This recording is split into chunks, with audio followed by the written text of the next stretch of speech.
elle peut déjà commencer à palper ses seins seuls, ça veut dire poser ses mains plates sur les seins et appuyer légèrement. Toute femme en âge de procréation doit ipso facto consulter les médecins. Chers téléspectateurs, chers internautes, jadis, toute maladie fut affiliée aux puissances maléfiques, à la sorcellerie, au mauvais sort, etc. Pourquoi? C'est parce que son diagnostic n'était pas fait au temps réel et ça ne tombait pas à pic. Et c'était aussi suite à sa source incertaine et parfois à sa guérison, entre guillemets, incurable. Et aussi et surtout au manque de moyens logistiques adaptés. Alors, c'est le cas du cancer des seins. Aujourd'hui, avec l'évolution scientifique, les maladies autrefois incurables volent à l'air comme une balle arrachée du maïs. Voilà pourquoi votre émission Motivation Plus, votre émission d'éveil des consciences, a accueilli pour vous le docteur Wenaseto Orphée qui va parler du cancer des seins pour motiver toutes les victimes et les redonner l'espoir de vivre. Suivez. Docteur Wenaseto, c'est quoi d'abord les cancers? En fait, merci beaucoup. Je vais d'abord définir le cancer du sein. Le cancer, c'est au fait une prolifération anormale des cellules au niveau du parenchyme du sein. Ça veut dire que tel que le sein, sur le plan anatomique, tel que Dieu a créé les humains, le sein a son architecture qui est composée normalement. Et alors, le cancer, c'est une forme de néoplasie. C'est une forme d'une formation nouvelle des tissus anormaux au niveau du sein. Mais simplement, nous avons deux types de variétés de tumeurs, si on doit dire. On a d'abord une forme de tumeur bénigne et puis une autre forme de tumeur maligne qu'on appelle cancer.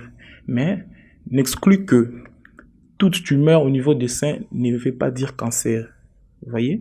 Donc, ça veut dire qu'on peut avoir une petite masse au niveau du sein, n'est pas forcément un cancer. Donc, un cancer a ses signes à lui spécifiques, mais aussi il y a toute une démarche diagnostique pour arriver à conclure à un cancer vu les éléments cliniques que présente la patiente ou les patients. En fait, le cancer du sein a plusieurs signes, mais enfin, à sa phase du début, c'est une phase infraclinique. En fait, le début du cancer du sein passe souvent inaperçu. Le début passe d'une façon insidieuse. Ça veut dire que la patiente ne remarque pas qu'il y a déjà un cancer qui s'installe. Mais souvent ou généralement, ce sont soit des tumeurs bénignes ou soit des petites masses au niveau des seins qui peuvent se transformer, qui peuvent connaître une dégénérescence plus tard qui va finir par former un cancer. Alors, par rapport à ça, je vais d'abord épingler quelque chose. Vu que la femme est assujettie à plusieurs maladies gynécologiques, si je dois dire, parce que ça leur concerne, au fait, comme conseil, on y va d'abord dire que toute femme qui pourra remarquer une masse anormale dans le sein doit d'office aller voir un médecin. Parce que une masse peut paraître petite, elle peut paraître négligeable par la fille ou par la femme, et ça peut évoluer vers le cancer à son insu. Parce que cette masse peut ne pas être douloureuse, cette masse peut ne pas déranger sa vie au quotidien, et ce qui fait qu'il y a déjà une maladie qui se développe, mais la patiente, en étant non, peut-être en ne connaissant pas la réalité de ces développements de la tumeur, elle pourra développer plus tard les cancers, mais sans les savoir. Alors pour ça, nous disons que toute femme, au moment où elle remarque qu'il y a une présence d'une masse anormale dans ses seins, elle doit aller dans un hôpital pour consulter, surtout une femme en âge d'activité sexuelle. Il y en a plusieurs. Il y en a plusieurs dont je peux citer en passant, telles qu'une rétraction de mamellons. La femme peut remarquer que ces mamellons se rétractent. Ça veut dire que ces mamellons perdent de volume et ils deviennent un peu plus petits que comme d'habitude. Et la femme peut aussi remarquer que le sein lui-même, ça veut dire la glande mammaire, perde son volume aussi. Et les seins peuvent présenter une caractéristique qu'on dit caractéristique de peau d'orange. Vous voyez, conventionnellement, telle que la peau d'orange se présente avec de pression. Vous voyez, et ce qui fait que la caractéristique du cancer des seins chez la femme peut aussi s'exprimer ainsi. Nous, médecins, nous avons cette appréciation de dire que les seins a pris la forme d'une peau d'orange. C'est ça. Alors, ce sont les signes-là déjà évocateurs d'un cancer des seins. Mais alors, c'est vraiment exceptionnel chez une femme de moins de 30 ans. C'est exceptionnel. Mais souvent, ce sont de femmes de 45 voire 65 ans. Alors, déjà, une femme à cet âge-là, une femme à quarantaine révolue, est censée faire des examens, si je dois dire trimestriels, examen trimestriel, déjà, afin de déceler une prédisposition à faire les cancers du sein.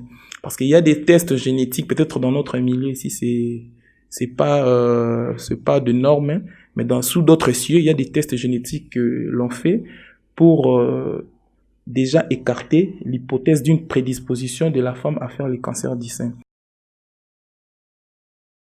Les causes du cancer des seins, il y en a plusieurs. Mais d'abord, la cause majeure, c'est quoi? C'est d'abord une prédisposition génétique de la femme. Ça veut dire quoi? La prédisposition génétique au cancer du sein, c'est la présence d'une mutation d'un gène qu'on appelle le gène BRCA1 et le BRCA2. Donc, ça veut dire que après avoir présenté en fait toutes les éventualités possibles, à évaluer ou encore d'un suivi diagnostique de la femme, le médecin est soumis à une responsabilité de demander un examen, un test génétique. Et ces tests génétiques, après que nous l'ayons réalisé, peut nous révéler que la femme est prédisposée au cancer des seins. Donc la présence de ces gènes BRCA1 et le BRCA2 prédispose déjà la femme au cancer des seins. Mais enfin, à part ça, on peut aussi avoir autre étiologie, telles que mauvaise observance thérapeutique. Vous voyez, surtout l'automédication. C'est vrai, aujourd'hui, plusieurs femmes recourent aux moyens contraceptifs après peut-être tel qu'un rapport sexuel non protégé. Vous voyez, il y a certaines femmes qui recourent aux contraceptifs en urgence. Vous voyez, et ce qui fait que un emploi abusif de ces médicaments peuvent aussi prédisposer la femme plus tard au cancer des seins. Et aussi, on incrimine, parce que la cause réelle du cancer des seins n'est pas connue. Mais on incrimine juste aussi des mauvaises habitudes alimentaires, vous voyez. Une mauvaise habitude alimentaire, ça veut dire consommer d'une façon très, pas appropriée, si je dois dire. Ça veut dire une malbouffe telle que l'habitude de prendre trop d'aliments gras, d'habitude de prendre trop d'aliments sucrés, et ce qui fait que ça va modifier, vous voyez, un fonctionnement hormonal chez la femme, et ça peut aussi l'exposer plus tard au cancer des seins. Alors, pour au moment où toute femme en âge, par exemple, de ménopause, vous voyez, une femme qui tend déjà vers la ménopause ou qui est dans la ménopause peut déjà passer à ce genre d'examen qui, le médecin pourra définir toute une litanie, toute une panoplie d'examens pour exclure aussi ces cancers des seins. Alors, souvent, les causes, c'est d'abord une prédisposition génétique aussi, qu'on incrimine souvent. Une prédisposition, ça dit dans la famille, s'il y avait des gens, ça veut dire dans l'ascendance, et que dans la famille... On peut dire que c'est héréditaire. En fait, c'est pas forcément héréditaire. C'est pas forcément héréditaire. J'ai dit, il y a aussi un contexte génétique, familial. Ça veut dire une mauvaise mutation des gènes qui peut faire en sorte que par descendance, et on peut aussi avoir cette prédisposition de faire les cancers des seins. Donc, ce n'est pas obligatoirement génétique. Non, ce n'est pas obligatoirement génétique. Donc, c'est la probabilité. Donc, c'est une probabilité parce que la cause, jusque-là, la cause n'est pas connue. La cause n'est pas connue. Donc, la cause évidente n'est pas connue. On est juste en train d'incriminer, de soupçonner. C'est ça. plusieurs étiologies ou plusieurs causes du cancer des seins. Vous voyez, les mauvaises habitudes alimentaires aussi peuvent le favoriser, comme j'ai dit tantôt. C'est un peu ça. Ok. Comme c'est une maladie qui vraiment monte au créneau, certains disent que c'est une maladie diabolique et pour certains ne pensent pas qu'il y a un médicament pour éradiquer cette maladie. Comme vous venez de le dire, est-ce qu'il y a un médicament approprié pour éradiquer cette maladie? Comment une patiente peut se comporter quand elle a un cancer des seins? Au fait, dans le contexte diabolique, non, je ne crois pas. Peut-être que jadis, la maladie existait, mais il y avait manque de moyens diagnostiques. Mais aujourd'hui que la science connaît une évolution, vraiment un développement du système de santé, et aujourd'hui nous sommes outillés à bien asseoir les diagnostics du cancer des seins.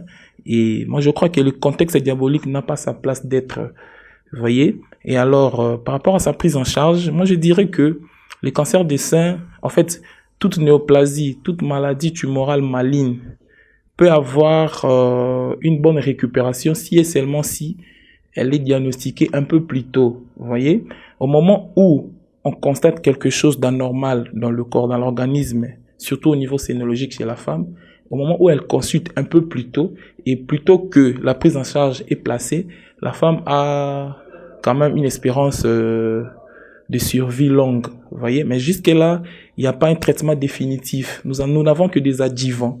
Nous n'avons que des adjuvants. Si j'ai dit adjuvant, ça veut dire que la prise en charge est prise par rapport au stade de l'évolution de la maladie. Parce qu'on peut avoir déjà une prédisposition génétique et cliniquement ou alors physiquement, la patiente ne présente pas encore le signe du cancer des seins. Vous voyez, dans ce sens-là, le médecin peut aller encore plus loin à s'entendre avec la patiente. Il y a plusieurs modalités de prise en charge. On peut aussi aller faire d'abord, c'est un traitement qu'on appelle un traitement en sandwich. Quand je dis en sandwich, ça veut dire selon que la maladie se développe, selon que les stades de la maladie se présentent auprès de la patiente, on peut aller d'abord commencer par faire une chimiothérapie. Et si et seulement si cette maladie est déjà dans le stade terminal, on fait une chimiothérapie, on y va avec la chirurgie et puis une chimiothérapie. Donc nous avons 3 volets. C'est comme un cercle, on commence par la chimio, la chirurgie et puis la chimio. Ça veut dire qu'on y va faire une exérèse de la glande mammaire.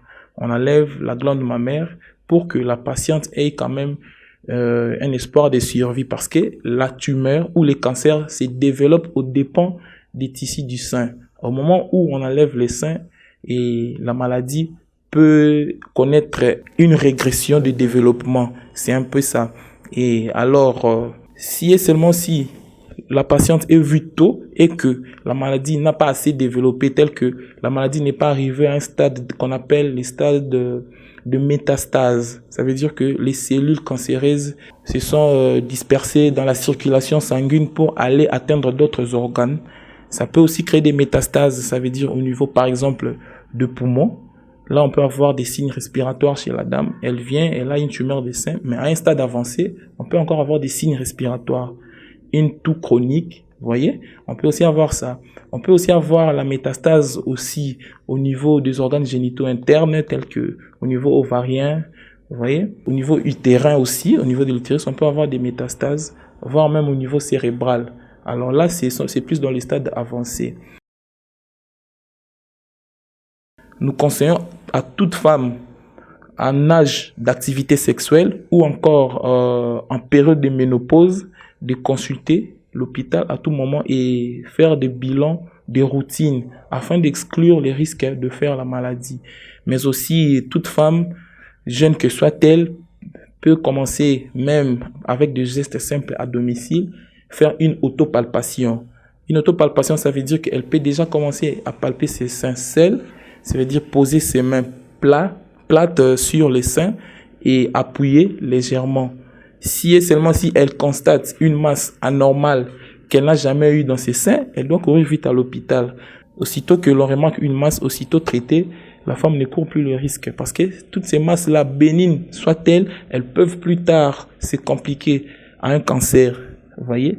Dans ce sens-là, nous avons des conseils et aussi l'hygiène de vie. toute femme doit avoir aussi une hygiène de vie quand même considérable et respect surtout des mesures hygiéno-diététiques. C'est que l'on dit, l'alimentation surtout, il faut chercher plus à manger bio que de manger trop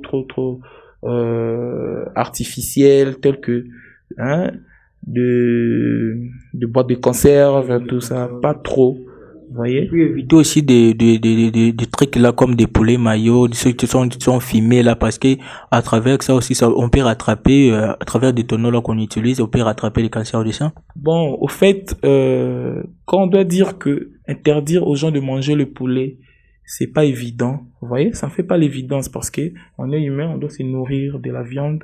Mais enfin, ce sont peut-être les conditions de préparation de tous ces aliments qui peuvent nous éveiller, à dire peut-être aux femmes d'être un peu vigilantes. Parce qu'on ne peut jamais les interdire de manger le poulet. Vous voyez? Mais enfin, ces poulets sont préparés dans quelles conditions? Vous voyez? Dans quelles conditions d'hygiène? Moi, je crois qu'il n'y a pas du mal à manger du poulet. Mais simplement, si l'on fait tout dans la vie d'une façon modérée, ça veut dire qu'on est modéré dans tout geste, je crois qu'on sera à l'abri de l'exposition de toutes ces maladies.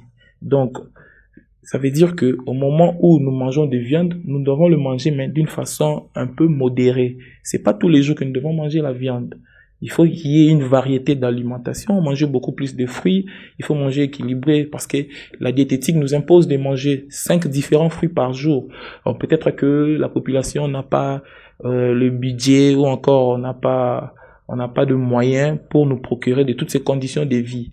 Mais enfin, une bonne observance des mesures hygiéno-diététiques peuvent nous éloigner de tous ces facteurs de prédisposition. Aussi le surpoids, on incrimine le surpoids parce que la malbouffe peut te conduire au surpoids, tel que l'obésité. L'obésité déjà, ça prédispose aussi toute patiente à faire les cancers du sein. Mais pas forcément, bon, on dit peut-être dans 30-40%, l'obésité est incriminée dans les cancers du sein, dans la survenue du cancer du sein. Ok, s'il y a un dernier message peut-être à lancer à tous ceux qui nous suivent, à les motivant à ce qui concerne l'autopalpation ou bien à ce qui concerne de se examiner du temps réel, quel serait votre message? Ok. En conclusion, je dirais, nous en tant que personnel de santé, nous sommes censés vulgariser la population afin que elle puisse être informée et d'observer certaines mesures que lui propose le médecin. Par là, je dirais que toute femme en activité sexuelle est censée observer toutes les mesures diététiques que nous avons dit. Toute femme en activité sexuelle ou encore en âge de ménopause est censée consulter le médecin, voire un généraliste ou encore un spécialiste gynécologue, toujours dans le cadre de l'observance de conditions préventives afin d'éviter certaines maladies qui peuvent survenir plus tard. Et par rapport à ça, nous sommes censés aussi dire ou encore éduquer à toute femme de s'examiner en premier temps à domicile, peut-être tout le matin quand elle se réveille, elle peut se faire une autopalpation. Ça, c'est un acte qui est banal, mais qui est quand même regardant, parce que ça pousse à toute femme, si et seulement s'il y a quelque chose qui cloche, elle peut aller voir le médecin un peu plus vite. Et par là, nous dirons que c'est une réalité. Aujourd'hui, nous avons 10 à 20% de mortalité liée au cancer du sein, surtout en République démocratique du Congo, parce que souvent, nos patientes viennent un peu plus tard au stade avancé de la maladie et la prise en charge est quand même assurée et la prise en charge dépend du temps que se présente la patiente à l'hôpital parce que aussitôt que la prise en charge est établie et il y a un espoir de survivre encore pendant longtemps avec la maladie. Mais tardivement que la patiente se présente à l'hôpital à un stade avancé, en tout cas la survie est un peu moindre et un peu écourtée. Alors par là, nous dirons que toute femme en âge de procréation doit savoir voir le médecin, consulter un médecin, afin que l'on puisse écarter toute hypothèse de prédisposition des différentes maladies. Le cancer du sein fait partie de 3e maladie mortelle selon l'OMS. Alors pour ça, nous allons motiver toute la population souffrante, ça veut dire toutes les patientes qui sont chez elles à la maison, qui souffrent de cette maladie, qui est le cancer du sein, de venir consulter. Moi je crois que au moment où on perd l'espoir de guérir, au moment où on perd l'espoir de survie, et je crois qu'on s'enfonce de plus en plus dans la fatalité. Alors, nous dirons que à toute femme qui perd l'espoir de survie, de venir nous voir, de venir consulter tout médecin afin que sa guérison soit effective, parce que ça fait partie d'une chance de survie. Au moment où on perd l'espoir, on s'enfonce et on s'est recroquevillé en soi, et je crois que la durée de vie sera écourtée. Du fait que vous serez à l'hôpital, vous serez venu pour une consultation, voir un médecin avec des conseils qu'on va prodiguer, avec toutes les conditions que l'on va mettre comme traitement. Et je crois que ça aura vraiment un grand effet thérapeutique afin de faire revenir les sourires à celles-là qui perdent l'espoir pour le moment. Alors, comme conseil gratuit, toute femme en âge de procréation doit ipso facto consulter les médecins, même trimestriellement, quoi que l'on aille mieux, on peut voir le médecin, parce que la prévention est la clé et le socle de la réussite du traitement du cancer des seins. Voilà qui est bien dit. Chers téléspectateurs, venez de suivre le docteur Wena qui a retracé comment le cancer des seins débute, comment il peut être soigné et surtout comment se prévenir de cette maladie à tendance meurtrière. Ça n'est fini pour aujourd'hui. Ceux qui sont victimes, ne vous sous-estimez pas, ne voyez pas que vous avez déjà les jambes en terre, mais voyez qu'il y a encore un peu d'espoir. Et tous ceux qui ne sont pas encore victimes, nous parlons plus des femmes à l'âge procréateur, de pouvoir faire un effort mensuellement, peut-être trimestriellement, de pouvoir toujours consulter le médecin afin de pouvoir éviter cette maladie. Ne dit-on pas mieux vaut prévenir que guérir. À plus.